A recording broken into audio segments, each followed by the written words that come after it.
Welcome to the Great Detectives of Old Time Radio. From Boise, Idaho, this is your host, Adam Graham. If you have a comment, email it to me, box13 at greatdetectives.net. Follow us on Twitter at Radio Detectives and become one of our friends on Facebook, facebook.com/Radio Detectives. I do want to encourage you to check out our other podcasts. Among those that we do have available are The war.greatdetectives.net. It was our World War II podcast, which I did mostly in 2013 and 2014 to coincide with the 70th anniversary of D-Day. It is a thorough examination of World War II, and by thorough, I mean 277 episodes. We start with the pre-war era and the isolationism and anti-war sentiment that persisted in America all the way through the war, and into how America changed in the post-war era. And it's all told through programs from the golden age of radio, whether it was comedies or dramas or music or, of course, news programs.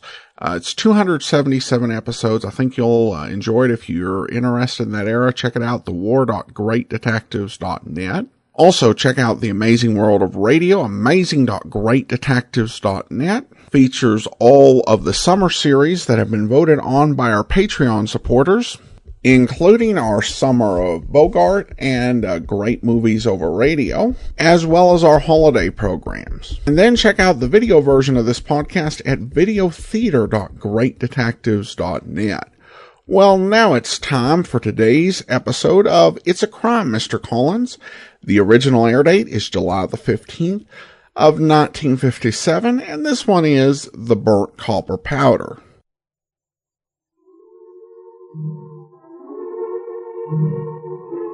It's a crime, Mr. Collins.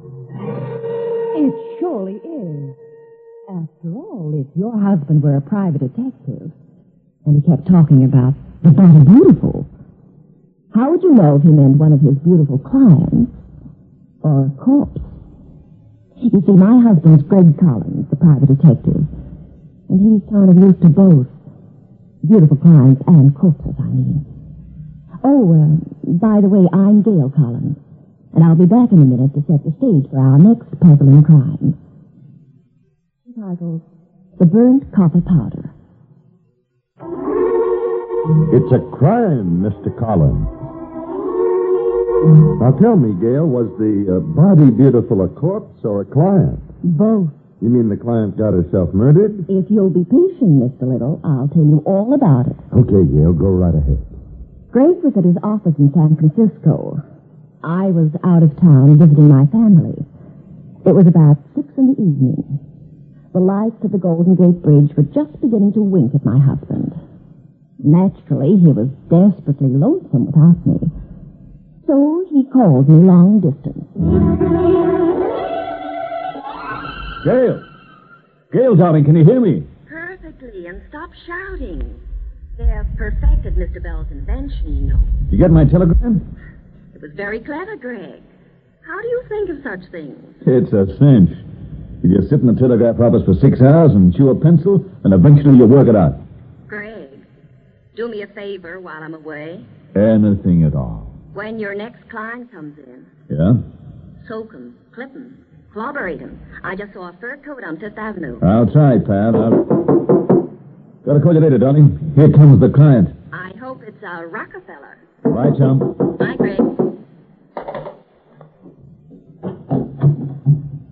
Yes? Mr. Collins? Yes. My name is Collins. Mrs. Jeff Collins. I'm from Hollywood. I've heard a great deal about your ability as a private detective, Mr. Collins. I flew up here purposely to see you. What can I do for you? Perhaps you'd like to see this check. As you can see, Mr. Collins, it's made out to you for $100,000. The check is perfect, except for the fact that I haven't signed it.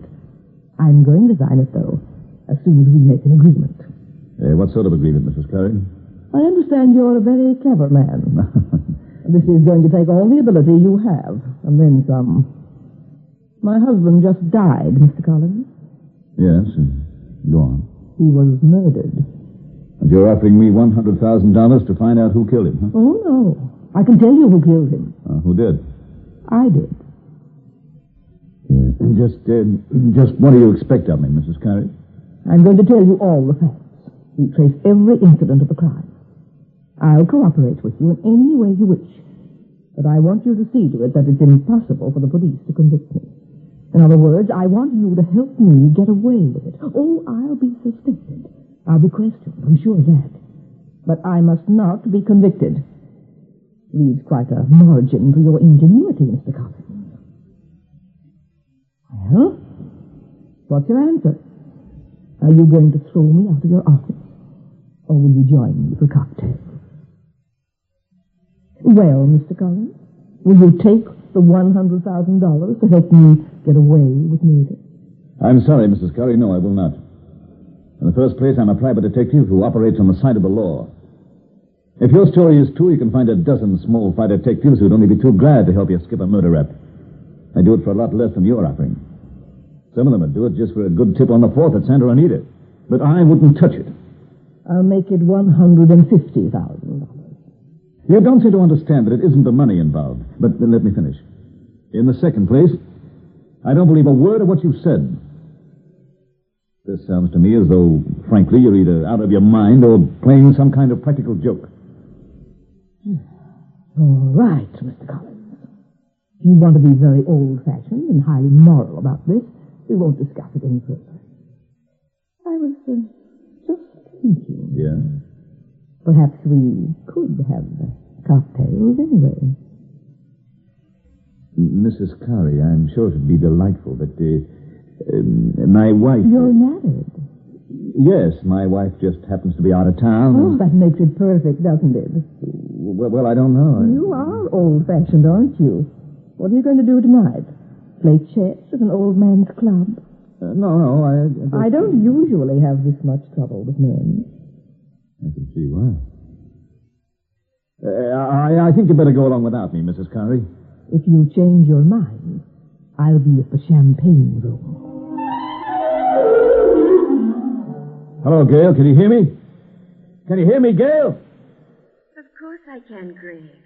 Why do men feel obliged to scream into long-distance phones, as though they were trying to throw their voices 3,000 miles? I turned down her invitation, Gail. That's wonderful. That's very fine of you. And that... But now I'm going to see her. That's terrible. She told the truth, Gail. It wasn't a gag. I have the latest edition of the paper here. Listen to the headline. Movie magnate murdered. Jeff Carey stabbed to death on studio lot. The papers say anything else? Her 18-year-old daughter is mixed up in it. Her name's Marjorie. So's her husband's partner, Benny Lampard. Benny Lampard? Don't they make quickie pictures in Gower Gulch? Right. I've got to straighten this out, Gail. Keep your mind on the case, Bob, or I'll come home on the next plane and straighten you out. Oh, call me tomorrow. I'm going to the champagne room. Aren't you going to tell me you love me? I love you. What? I love you. Just the line I want to hear. Now he doesn't shout, he whispers. Goodbye, Gregory Collins. Goodbye, Gail. And like I say here on Broadway, don't call me, I'll call you, you crazy mixed-up detective. Of course, I didn't realize at that stage that Greg was going to get himself mixed up with some very dangerous people. Keep your ears pinned. We'll be back in a minute with more of our story. I see you've changed your mind, Mr. Collins. Yes, I just read the evening paper, Mrs. Carey. Then you're taking up my offer. No, I don't want the money. I suggest you give it to charity. It'll buy a lot of food for those hungry youngsters in Europe. I'm here out of curiosity. Well, I think I can answer all of your questions. My husband was impossible. I loathed Jeff. He treated our daughter Marjorie horribly. In what way? Poor child was in her room every night, crying her eyes out. Jeff was a drunkard. He was promiscuous. And he ruined the lives of a dozen people in Hollywood. Remember Ted Morton, the movie actor? Ted committed suicide because of Jeff. Mrs. Carey, suppose you tell me the details of the actual murder. The other night, I went to meet Jeff at the studio on Gower Street. It was deserted. He was on the set by himself. We quarreled all week. I was miserable. I was in a mood to do practically anything to get Jeff out of my life. As usual, he was vulgar and nasty. Finally, he slapped my face. Nice guy. I got terribly excited. There was a knife on the set. They were using it in one of the scenes. I grabbed it, we struggled, and then Jeff slipped the knife. I dug the knife into him. Ever heard of fingerprints, Mrs. Carey? I was fortunate. I was wearing gloves, so there weren't any fingerprints. Nobody seen me come in. I sneaked out and took a cab home, and that was that. Mrs. Carey, don't you think if you faced this and told your story to a jury, you'd be safe in risking clemency? Mr. Collins, I have a daughter. Marjorie is my whole life. I wouldn't drag her through a murder trial if it cost me every penny I had. Besides, if I were convicted, this child would have a mother who had gone to the electric chair. That's why you've got to help me. What do you suggest I should do? We could fly to Hollywood on the next plane. I'm sure your wife would forgive you, since you were going on business. Well, Gail's not the jealous type. Not much. I think you'd like my place. I don't imagine you're often called on a case where you can mix business with the moonlight swinging. Hello, Gail. Go ahead, Greg. Where are you now? I'm in Hollywood. Wow. Tell Lana and Ava to calm down. There'll be enough to go around for everybody. What's with the killing? From the airport, we drove to Mrs. Carey's estate. Fancy? Even the cocktail lounge had a cocktail lounge. Architecture, Frank Lloyd Wright. Interiors, Dorothy Draper. 3 tennis courts, swimming pool. Shangri-La. These people have more money than Bing Crosby. Mrs. Curry introduced me to her daughter Marjorie and left us alone. Marjorie looked like a teenager on the cover of an expensive magazine. She took me for a ride in her convertible.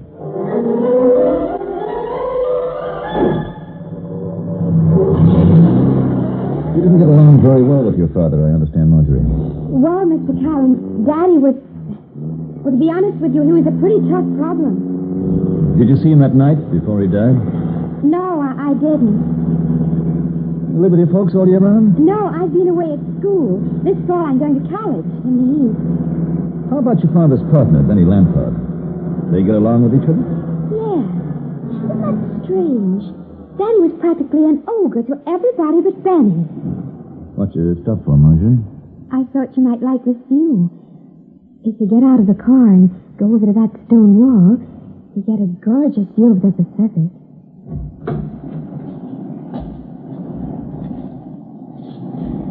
It's a romantic night, isn't it?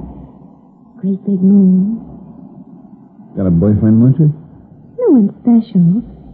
Boys in town here are too young for me. I like men who are older than I am.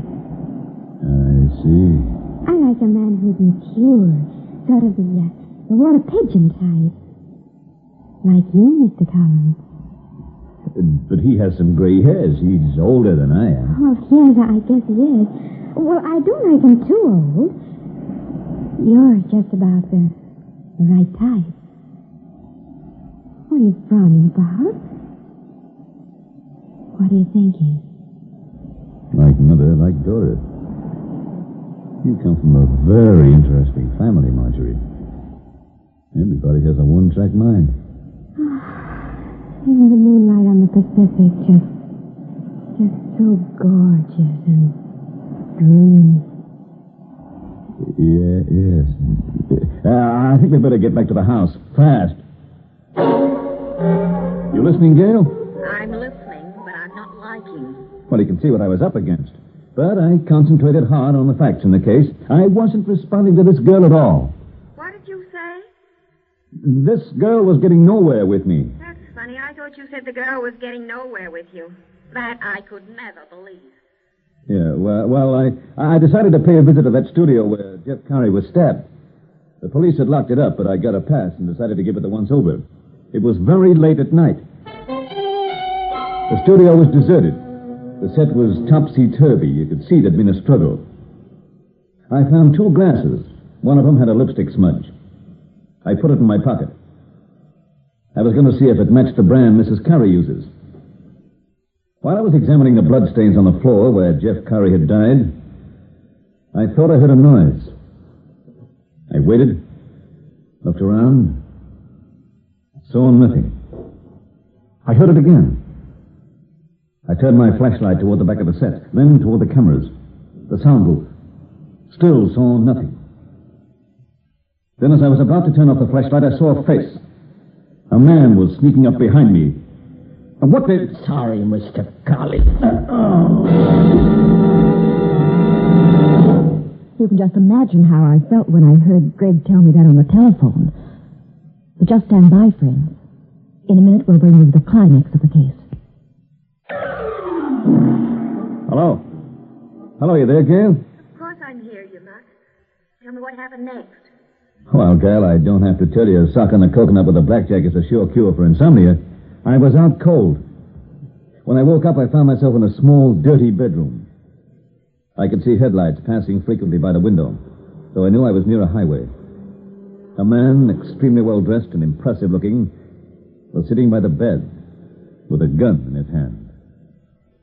Allow me to introduce myself, Mr. Collins. I'm Benny Lampard. Mr. Lampard, what's the idea of bouncing me on the head with a blackjack? It's quite a bump. I had no other alternative. I was afraid you might not come with me or listen to me. We're at a motel, Mr. Collins, about 10 or 15 miles out of town. You're going to sit there and answer my questions, Mr. Collins, or I'll put every one of these bullets into you. You're Jeff Curry's partner, aren't you? That's right. And you're working for his wife, who's trying to get out of the rap for having killed him. You're probably getting a fortune to rig it, too. I'm not getting a cent. I'm just interested in establishing what actually happened. You're not getting paid for it at all? She offered me $100,000. I turned it down. Why? If she's really guilty, I'll find out soon enough. And I'll be the first man to tell the DA about it, too. She is guilty. That's what you've got to believe. That's what you've got to prove. She mustn't get away with this. Jeff was a wonderful man. I've been told quite differently. By Mrs. Corey? And Marjorie. They made him out a combination of Boris Karloff and Simon Legree. Well, he did treat Marjorie pretty roughly. What's your stake in this, Lampard? Seeing that the woman who killed my partner dies for it.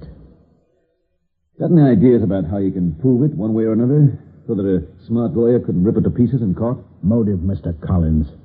In Jeff's will, Mrs. Corey inherits $500,000. No wonder she was hiring detectives at $100,000 a clip. Still won't do, Mr. Lampard. We need scientific facts. Evidence you can get your hands on. That's your business. But listen to me and get this straight. I'll be watching you every minute. I'll be right behind you. And if you've been lying to me, if you're finagling around to fix this so that Marjorie's mother gets away with it, I'll kill you, Mr. Collins. Quite a cute predicament, Gail. If I nailed Mrs. Curry for the crime, I'd ruin her daughter's life. If I didn't, Lampard would see to it that I was lying around somewhere pushing up daisies. What did you do next? When I checked the lipstick on the glass I had taken away from the scene of the killing, using a technique I'd been taught by a friendly pickpocket I once arrested, I lifted a lipstick from Mrs. Curry's handbag. When at police headquarters, a friend, the chemist, gave me the report. Well, there it is, Greg. The lipstick on that glass is the same brand that Mrs. Corey uses. That doesn't tie this up in a neat package, though, Doc. Even though Mrs. Curry was at the scene of the murder, someone else could have stabbed Jeff. Yeah, but who? You know, Greg, I've been wondering. Why did Corey leave all his money to his wife? Wouldn't he have left something to his daughter? He didn't get along with his daughter, Doc. Yeah, maybe so. I know, Doc. You've got a theory about murder once removed. In other words, Mrs. Curry is covering up. She didn't kill her husband. Marjorie did. Yeah, Marjorie could have figured it this way. She gets rid of her father. Her mother obviously gets the rap. And little Marjorie's left with $500,000. Yeah, but she's such a sweet kid. There's one way to find out, Doc. I'm going to have a whirl at it. What are you going to do? Lift a lipstick from Marjorie's handbag, too. Well, Greg, you still on that phone? Yeah. What are you going to do? What's this card you're going to play? I'm going back to see Marjorie. I should have known there'd be an excuse to do that. Now, look, I know Jeff struggled with his murderer. From dancing with you, I know if Jeff held onto a woman a while that way, some of her face powder might come off on his suit. I have to get a sample of Marjorie's face powder. From her boudoir, no doubt. No. I'm going to take her out in her convertible again. Now, don't blow your top, Gail. I know. It's all in the line of duty. I'm coming home on the next plane. But I promised to behave. It's my only chance to get that clue. If anything goes wrong with that gimmick, I'll poison you, Gregory Collins. Good night, Gregory Collins. Good night, Lucretia Borgia.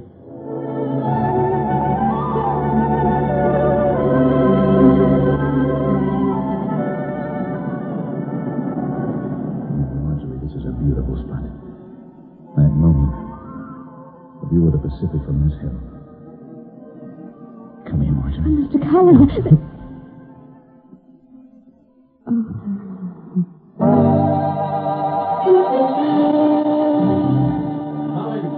Yes, Mr. Lampard? I saw you drop Marjorie at the house. Where are you going? To the morgue. You see, Mr. Lampard, I found out that both Marjorie and her mother used the same lipstick. Therefore, the smear on the glass near Jeff's body is useless. So I thought I'd try matching face powder. There's a powder spot on Jeff's suit. I saw it in the morgue. And I have a nice sample of Marjorie's powder here on my suit. Never mind how I got it. It's burnt copper, see? Now I'm going to see if the two samples match. If they do, I'm sorry. But Mrs. Curry won't die for that murder. Her sweet daughter Marjorie will. You don't have to go to the morgue, Mr. Collins. I was afraid that sooner or later you'd get to this point. You'll find the two samples do match. Using your gun again, Mr. Lampard? Yes, it's in my pocket. Marjorie killed her father, Mr. Collins, and I helped her to do it. Now we're going back to the house, and we're going to kill you. Start walking, Mr. Collins. Which way? Walk straight to the Corey's house, and don't try anything. I'd just as leave shoot you down here in the street. Benny, what are you doing with that gun? Mr. Collins, what's this all about? What's been happening, Benny? You got wise, Marjorie. Get your things, sweetheart. We're leaving. I thought he was poking around too much. Benny, put down that gun and listen to me. Marjorie, dear, please. You've got to listen to your mother. I know you killed Jeff. I hired Collins to cover up for us. I thought the police would arrest me. Collins would get me off, and they'd never suspect you. I did it for you, Marjorie. You did nothing for me. Nobody ever did. Benny's the only one who ever cared about me. Benny taught me things. Benny showed me how to live. I hated it here in this house. I wanted to get away with Benny. Take it easy, Margie, honey. Now, come on, get your things. We can hop a plane to Canada. These two will never talk. I'm going to fix that. I wanted to get away with Benny, so we worked it out. I'd kill Dad, you'd die for it, and we'd get all the money. The money he cheated Benny out of in the first place. You wanted to do that to me. Your own mother. There isn't time for playing hearts and flowers now, Mother dear. Yes, I wanted to do that to you because I do it to anybody that gets in my way. Get your things, Marjorie. Hurry. I told you I'd take care of your mother and Collins, too. You're not getting out of here, Marjorie. I won't let you go. Take your hands off me. Let go. I'll Let stop go that. of my dress. Don't shoot. Marjorie. I didn't mean it. I meant to hit your mother. Marjorie. You kill him, Mr. Lampard. I'll take that gun. That's better. You all right, Mrs. Curry? Yes, Mr. Collins. Now that it's all over, I'm all right. This isn't the way I hoped it would work out. This isn't the way I hoped it would work out at all. Oh, Marjorie.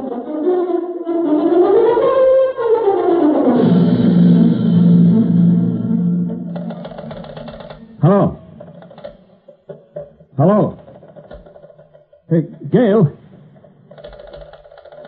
Operator, you cut me off. One moment, sir. Yes, Greg? Well, now you know the whole story, darling. Don't you darling me, Mr. whatever your name is. Oh, I know what's bothering you. Did I have to kiss Marjorie, huh? It's the only aspect of the case that isn't quite clear to me. Well, how else could I get that vital clue? I have two things to say to you. You're a brilliant detective, and And what? I hate you. Fine thing. Man's lonesome. Wife's away. Misses her terribly. Wants a few minutes on the phone to console himself. She says, I hate you. Hate you? I loathe you. You should be shot at dawn. Without a blindfold, too. Well, First rocket to the moon. Very dangerous. You, they should put in the rocket. Gail, look, I told you. Hello? Hello, Gail. Did you hang up? Hey, Gail, can you hear me? Hey, will you stop this nonsense and tell me you love me? Do you love me, Gail? Gail Collins, do you love your husband?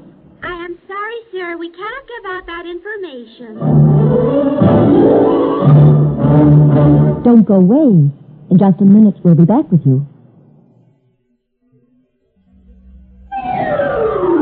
Well, folks, Gerd and I hope you've enjoyed our adventure, the burnt copper powder. Be sure to visit us next time for another Puzzle in Murder. For where there is crime and romance, there you'll find Mr. And Mrs. Collins.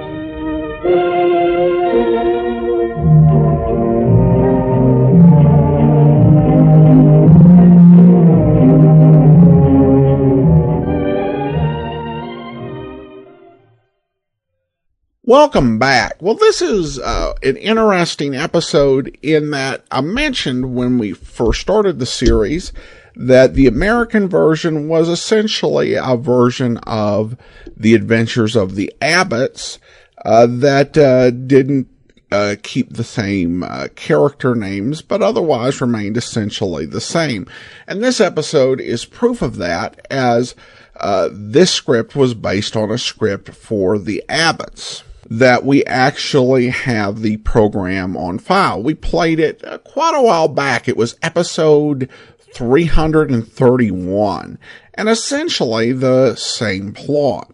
I do think the acting was better on that one, but the script was absolutely true. And I do know that some listeners really are taken aback by Gene's jealousness, or I should say Gail's jealousness, because we're talking about the Collins. But I will say that the number of times, it's definitely suspicious when your husband finds just so many excuses to be close to other women.